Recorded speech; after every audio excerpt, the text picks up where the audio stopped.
Mga wakas ng lupa. Ano po ang tinutukoy ng ekspresyong yon? Yan ang panahon bago dumating ang wakas. Ano po ang katunayan natin, kapatid na Bobby?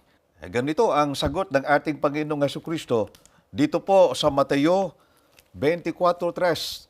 At samantalang siya'y nakaupo sa bundok ng mga ulibo ay nagsilapit sa kanya ng bukod ang mga alagad na nagsisipagsabi, "Sabihin mo sa amin, kailan mangyayari ang mga bagay na ito at ano ang magiging tanda ng iyong pagparito at ng katapusan ng sanlibutan? Gayon din naman kayo. Pagka nangakita ninyo ang lahat ng mga bagay na ito ay talastasin ninyo na siya'y malapit na, nasa mga pintuan nga, at mga kakarinig kayo ng mga digmaan at mga alingaw-ngaw ng mga digmaan. Ingatan ninyo na huwag kayong magulumihanan, sapagkat kinakailangang ito'y mangyari datapwat hindi pa ang wakas.